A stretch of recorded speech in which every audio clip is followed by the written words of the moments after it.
هەڵبژاردننی ئەنجومەنی نوێنەرانی عراق کۆتایی پێات و تا ڕادێکی باش کورتوانی سەرکەوتن بەدەست بێنێت بە تایبەت لەو ناوچانەی کە بە ناوچەی جێناکۆک ناوزەند دەکرێت.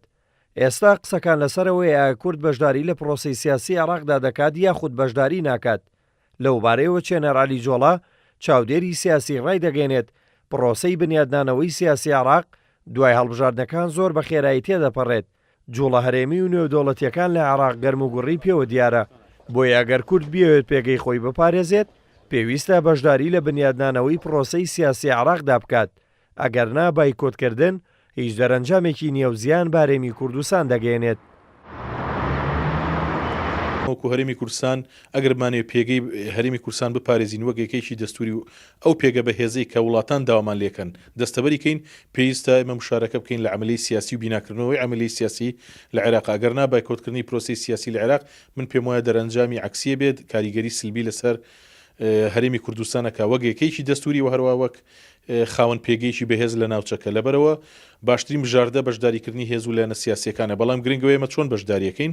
بەشداریکردنەکەمان ئەبێت ئێمە بە یەکریزی هێز و لایەنە سیاسیەکان ڕێکەوتن لەسەر بەرنامەیەک و کارنامەیەک و هەروەها پێکێنانی هاوپەیمانەتیی بەهێز کوتلێکی بێز لە ناو پەرلەمانی عێراق تاوەکو بتوانین ئێمە لەوێ سنگ و قورسای خۆمان پارێزین و بەشداریکردنەکەشمان بۆ ئامانجە بێت کە ئێمە کۆمەڵێکی شێڵوەسرامان کۆمەڵێک مافی دەستوریمان هەیە بێت دەستەبەریکەین و سەرنجام مەتوانین لە یەک کەوانە کۆیکەینەوە ئەویش پاراستنی بەرژەوەندی باڵەکانی گەل و هەرێمی کوردستانە بێت کە ئەمەشی هەموو هێز و لایەنە سیاسیەکانە.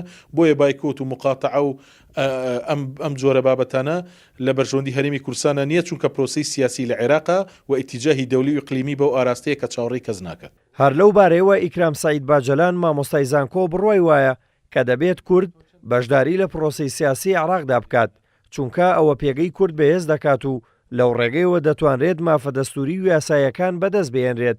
ئێستا شەڕی پەرلەمان و یاسایە و شەڕی دەستورە. تۆ چەند پێگەت بە قوت بێ بە وجودی کورد لەوێ کورد پێگەی بە قوت بێ بە بایکۆتکردن کورد زەردەکەی زیاترە تاکو و قازانجی. من دووبارەش یەکەمەوە بە وجودی کورد لە بەغا زۆر گرنگە، من قەناعەتمێ پێگەی کورد لە بەغا بێ قازانجی زیاترە، ئەگەر بەشدار نەبێ زیانمان زیاتر بەرەکەوێ. بۆ لەبەر چەند دروست ناردنی بوجە میزانی واتە لە ئەنجومەنی وەزیرانەوە ئەچێتە پەرلەمان بەواتە ئەگە تۆ دوسێ وەزیریان چوار وەزیرت هەبێ لە ناو ئەنجومەنی وەزیرانی عێراقا دەنگت هەبێ و ڕەنگت شەبێ و قووەتی خۆت لەوێ سەدای ئەبێ و ڕنگدانەوێ بێت. هەروەها لە پێگەی سەربازیە من پێم باشە کورد بەشدار بێت، چ لە هێزی دەریاوانی یان هێزی ئاسمانی یان هێزی زەمینی، چونکم بە وجودی تۆ لە پێگەت بە قوتە بێ. هەروەها داکۆکی لەسەر جێبەجێکردنی مادەی 140 کە یەکێکە لە مادە هەرە گرنگەکانە.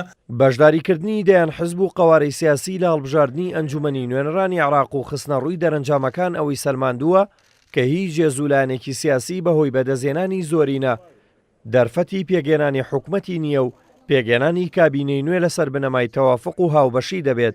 لەو نێوەندەشدا کورد وەگێز و پێگاتەیەکی گرنگ بەڕای چاودێران دەرفەتی باش و گەورەی لە بەردەمدایە و پێویستە بە وریایی و یەکریزیەوە مامەڵی لەگەڵدا بکات بۆ ئەوەی مافە دەستوری و یاسایەکانی کورد لەو ڕێگەیەوە فەراهەم ببێت. دلێر کەمال کورساد نیوز، سلێمانی.